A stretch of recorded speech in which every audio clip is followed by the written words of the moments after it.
আসসালামু আলাইকুম। আজকের ভিডিওতে দর্শক এবং শ্রোতা মণ্ডলীকে স্বাগতম জানাচ্ছি। যথাসাধ্য চেষ্টা করব এবং করেছি আপনাদেরকে অথেন্টিক ইনফরমেশন দেওয়ার জন্য। আজকের এই ভিডিওর স্ক্রিনে আপনি বুঝতে পারতেছেন, আজকের ভিডিওর আলোচ্য বিষয় হচ্ছে মুসলমানদের হারানো ভূখণ্ড। আপনারা যারা মুসলমান অনেকেই জানেন, অনেকেই জানেন না, মুসলমানদের একটা সমৃদ্ধ ইতিহাস ছিল। মুসলমানরা পৃথিবীর প্রায় অর্ধেক শাসন করেছে। ইসলামের আগমন হয়েছিল অন্ধকার যুগে, যখন পৃথিবী আয়ামে জাহলিয়াত বলা হয়। সেই যুগে ইসলাম এসেছিল এবং ইসলামের সৌন্দর্যে মুগ্ধ হয়ে পুরা আরব বিশ্ব এবং আরব থেকে আফ্রিকা, আফ্রিকা হয়ে ইউরোপে ইসলাম প্রসারণ হয়েছিল এবং 800 বছর মুসলমানরা সগৌরবে বিশ্বকে শাসন করেছে। আরব সাম্রাজ্যে সিরিয়ার দামেস্ক, ইরাকের বাগদাদ এবং ইরানে পৃথিবীর বিখ্যাত ইউনিভার্সিটিগুলো গড়ে উঠেছিল এবং ওই ইউনিভার্সিটিগুলোতে হিন্দু, খ্রিস্টান, বৌদ্ধরা জ্ঞান আহরণের জন্য যাইত এবং ইউরোপীয়রা মুসলমানদের থেকে জ্ঞান নিয়ে রেনেসা নবজাগরণ হয়েছিল ইউরোপে। আর সেই ধাক্কা লাগে আমেরিকা পর্যন্ত এবং তার বিস্তৃতি, সেই মুসলমানদের জ্ঞানের ধাক্কা, ঢেউয়ের ধাক্কা আজ পর্যন্ত এই বিংশ শতাব্দীতে চলতেছে। বেশিরভাগ জ্ঞান বিজ্ঞানের জনক ছিল মুসলমান। তবে মুসলমানের সন্তানেরা এবং মুসলমানরা তাদের অতীত ইতিহাস অনেকেই বলে গেছে, অনেকেই জানে না তাদের পূর্বপুরুষেরা কত সমৃদ্ধ ছিল। জ্ঞান বিজ্ঞান এবং বিজ্ঞানের প্রতিটি শাখায়, দর্শন, ইতিহাস যাই বলেন না কেন। তাহলে আজকে আমরা চলে যাচ্ছি মুসলমান তাদের কতটুকু সাম্রাজ্য হারিয়েছে, ভূখণ্ড। সংক্ষেপে বলতে গেলে মুসলমানরা 13 মিলিয়ন বর্গ কিলোমিটার এলাকা শাসন করত, যার জনসংখ্যা ছিল 29%। অর্থাৎ পৃথিবীর জনসংখ্যার 29% মুসলমান সাম্রাজ্যের বা শাসকদের আওতাধীন ছিল। আর আলেকজান্ডারের সাম্রাজ্যের পরে মুসলমান সাম্রাজ্যকে বলা হয় পৃথিবীর দ্বিতীয় বৃহত্তম সাম্রাজ্যের অধিকারী ছিল মুসলমান শাসকেরা। এরপরে কি হলো, মুসলমানরা আস্তে আস্তে জ্ঞান বিজ্ঞানের থেকে দূরে সরে গেল। নেতারা নেতৃত্বের গুণাবলী হারিয়ে ফেলল, অযোগ্য লোককে নেতা বানানো হলো। তারপরে নিজেদের মধ্যে দ্বন্দ্ব কলহে তারা লিপ্ত হয়ে গেল। সামরিক দিক দিয়ে তারা অনেকটা দুর্বল হয়ে গেল। ধর্মীয় জাতিভেদ বিভাজন, এর ভিতরে আবার পশ্চিমা সাম্রাজ্যের হস্তক্ষেপ আর অভ্যন্তরীণ দুর্বলতায় মুসলমানরা তাদের যে সাম্রাজ্য ছিল এর অনেক অংশ হারিয়ে ফেলেছে। প্রথমে মুসলমানরা যে দেশটাকে হারাইছিল সেটা হচ্ছে, ওর নাম ছিল আন্দালুস, স্পেন। আপনারা অনেকেই জানেন না, ইউরোপের স্পেন, যেখান থেকে মূলত রেনেসা নবজাগরণ ইউরোপে ছড়িয়ে পড়েছিল, সেই দেশটা মুসলমানের আন্ডারে ছিল এবং এর অধিকাংশ জনসংখ্যা ছিল মুসলমান। মুসলমান স্পেনকে শাসন করেছে 800 বছর। 800 বছর মুসলমানরা স্পেনে শাসন করেছে এবং মুসলমানদের প্রসারিত জ্ঞান দিয়ে ইউরোপে রেনেসাঁ সৃষ্টি হয়। এই বইটা হচ্ছে এসএসসির বাংলাদেশ উন্মুক্ত বিশ্ববিদ্যালয়ের একটা ইতিহাসের বই, এজন্য আমি অথেন্টিক বইটাকে বেছে নিলাম। এখানে বলা হয়েছে স্পেনে মুসলমান বিজয়ের পরে কি করে ইউরোপে রেনেসাঁর আগমন হয়েছিল। স্পেন মুসলমানের বিজয়ের পরে আর্থসামাজিক ধর্মীয় ক্ষেত্রে জ্ঞান বিজ্ঞান শিক্ষা সভ্যতার ক্ষেত্রে এক নবজাগরণের সূত্রপাত ঘটে। অল্প দিনের মধ্যে অন্ধকারাচ্ছন্ন স্পেন বিশ্ব সভ্যতা এবং সংস্কৃতির কেন্দ্রভূমিতে পরিণত হয়। মুসলিম স্পেনের আলোক উজ্জ্বল সভ্যতার ছোঁয়া পেয়ে ইউরোপ আলোকিত হয় এবং নতুন সভ্যতা, যেটাকে আমরা রেনেসাঁ বলি, আধুনিক সভ্যতার পেছনে মুসলমানদের স্পেন বিজয়ের অবদান অনস্বীকার্য। তাহলে মুসলমান প্রথম রেনেসাঁর জাগরণ স্পেনে দিল, আর সেই মুসলমানকে মসজিদের ভিতর নিয়ে পুড়ে ফেলা হলো। এই ক্রুসেড ধর্মীয় উন্মাদনা, ক্রুসেড বলতে ধর্মযুদ্ধ বলা হয়। এই মুসলমানদেরকে স্পেন থেকে বিতাড়ন করা হয় 1492 সালে গ্রানেডার পতনের মাধ্যমে। এরপরে আমরা চলে যাই অন্য আরেকটা প্রদেশে, আর আরেকটা দেশে যেটা মুসলমান হারিয়েছে। আপনারা অনেকে জানেন অনেকে জানেন না, মুসলমানদের সন্তান হয়ে অনেকে জানে অনেকে জানেন না। হায়দ্রাবাদ ভারতের একটা রাজ্য, অঙ্গরাজ্য। হায়দ্রাবাদ একটা স্বাধীন মুসলমান দেশ ছিল। ত্রয়োদশ শতকে শিল্প সাহিত্যে সংস্কৃতির একটা বিকাশ কেন্দ্র ছিল এবং যার ছোঁয়ায় পুরো দক্ষিণাত্য মানে পুরো ভারতের দক্ষিণ অংশ যার ছোঁয়ায় আলোকিত হয়ে ওঠে, সেই দেশটা ছিল হায়দ্রাবাদ, একটা স্বাধীন দেশ, ভারতের বর্তমানে ভারতের অঙ্গরাজ্য।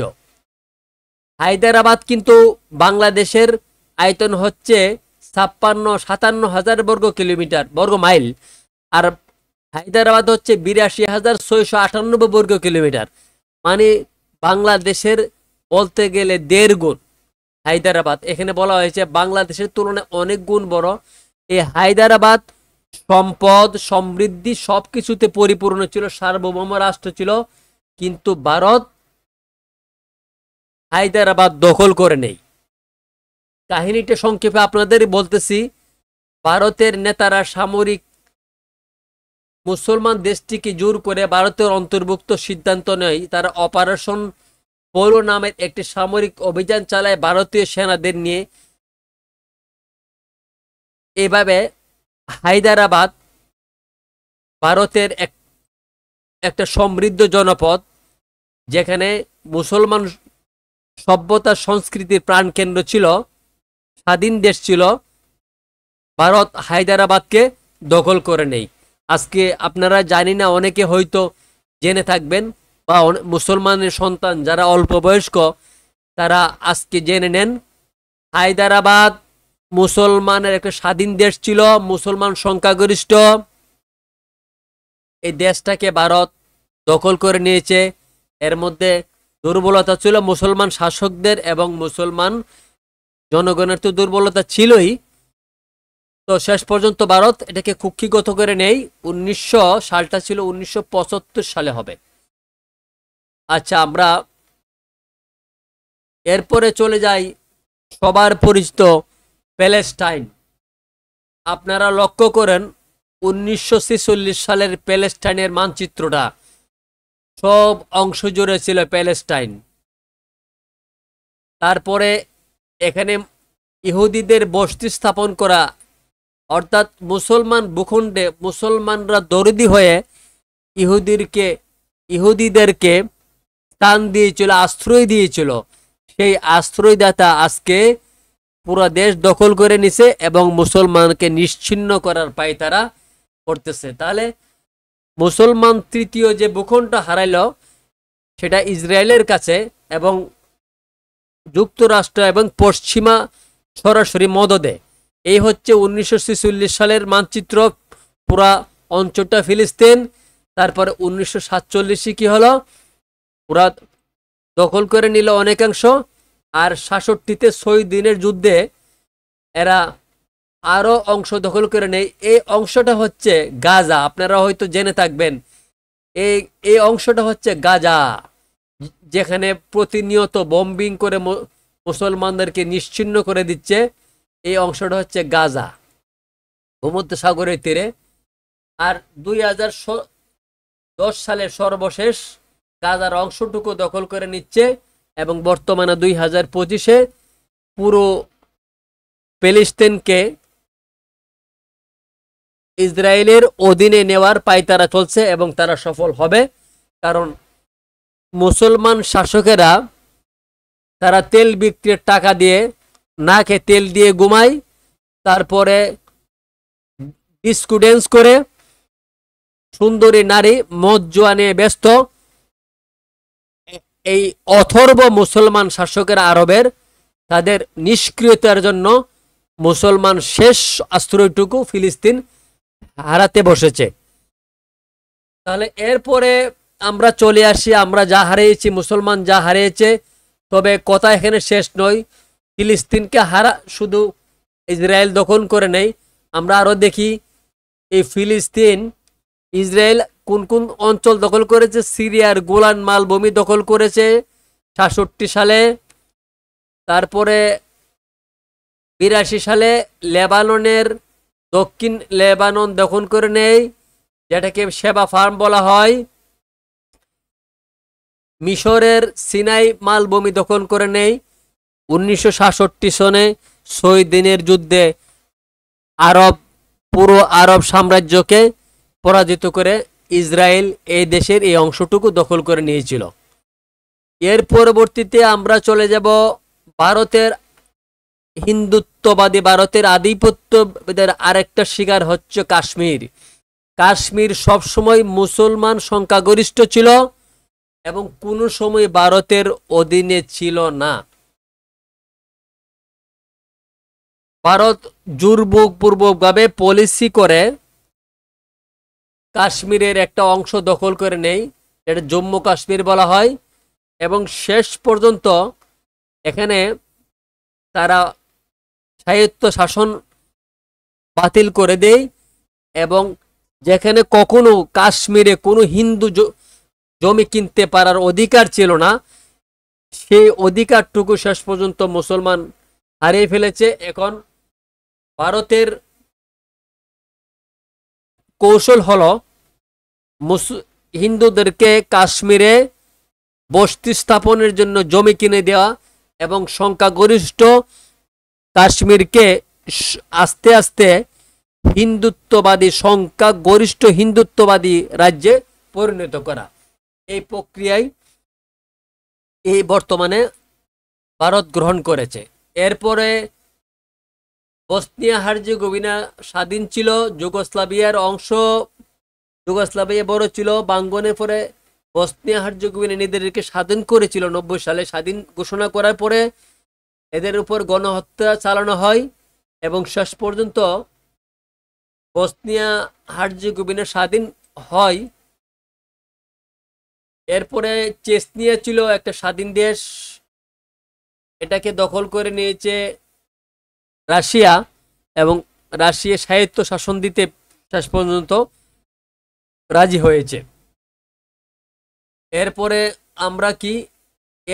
আমরা চলে যাব অত্যন্ত গুরুত্বপূর্ণ, এই উপমহাদেশের মুসলমান সন্তানদের জন্য জেনে রাখা দরকার, ভারত। এই ভারত, পুরা ভারতটা মুসলমানদের শাসনে ছিল। কখন ছিল? পুরা ভারতটা মুসলমানদের 1000 বছর শাসন করেছে।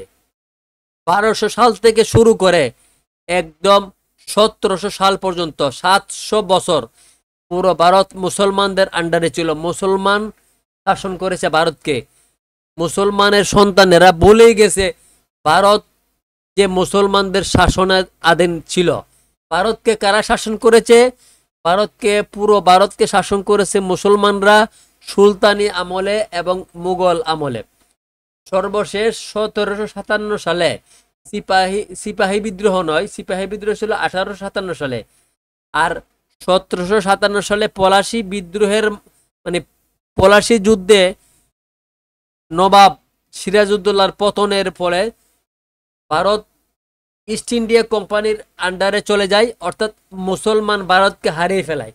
তাহলে মুসলমানের সন্তানদেরকে জেনে রাখা উচিত, সবচেয়ে বড় সাম্রাজ্য মুসলমান যেটা হারিয়েছিল 1757 সালের পলাশী যুদ্ধে, সেটা হচ্ছে বিস্তৃত একটা প্রায় উপমহাদেশের মতো বলা হয় ভারতকে মুসলমানরা হারিয়েছিল 1757 সালে ইংরেজদের কাছে।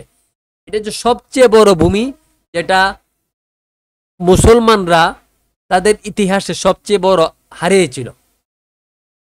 এরপরে বলকান অঞ্চলে মুসলমানদের অনেক, উসমানিয়া সাম্রাজ্যের সময় অনেক দেশের ইউরোপীয় দেশ মুসলমানদের অধীনে চলে আসছিল। এগুলা পরে বিভিন্ন কারণে মুসলমানদের হাতছাড়া হয়ে যায়। সোভিয়েত ইউনিয়নের 1990 সনে ভাঙ্গনের পরে অনেক মুসলমান দেশের আজারবাইজান, তুর্কমেনিস্তান, উজবেকিস্তান, এগুলো সংখ্যাগরিষ্ঠ মুসলমান দেশ, এগুলো চলে গিয়েছিল রাশিয়ার আন্ডারে। পরবর্তীতে মুসলমান 1990 সালে যখন 91 সালে যখন সোভিয়েত ইউনিয়ন ভেঙে যায়, তখন ওরা নিজেদেরকে স্বাধীন করে বর্তমানে স্বাধীন দেশ হিসাবে আত্মপ্রকাশ করে রাশিয়া অধ্যুষিত 6টি মুসলমান দেশ। তো প্রিয় শ্রোতা এবং দর্শক মণ্ডলী, আমি চেষ্টা করেছি অল্প সময়ের ভিতরে মুসলমানদেরকে, মুসলমানদের সন্তানদেরকে তাদের পূর্বপুরুষের সাম্রাজ্য থেকে কোন কোন অঞ্চল বর্তমানে তাদের হাতছাড়া হয়েছে এটা জানানোর জন্য, এদেরকে সচেতন করার জন্য, এবং হারানো সাম্রাজ্য কিভাবে পুনরুদ্ধার করা যায় মুসলমানের সন্তান হিসাবে এখনই ভাবার সময় এসেছে। আমরা স্পেন হারিয়েছি, আমরা ভারতের হায়দ্রাবাদ, ভারত দখল করে নিয়েছে, হায়দ্রাবাদকে হারিয়েছি, আমরা হারিয়েছি প্যালেস্টাইনকে, আমরা হারিয়েছি সিরিয়ার গোলান মালভূমি, লেবাননের দক্ষিণাংশ, তারপরে মিশরের সিনাই, তারপরে কাশ্মীরের একটা অংশ জম্মু কাশ্মীর আমরা হারিয়েছি, মুসলমান সংখ্যাগরিষ্ঠ রাজ্য। তারপরে সবচেয়ে বড় আমাদের যে আমরা হারিয়েছি এটা হচ্ছে ভারত উপমহাদেশকে হারিয়েছি।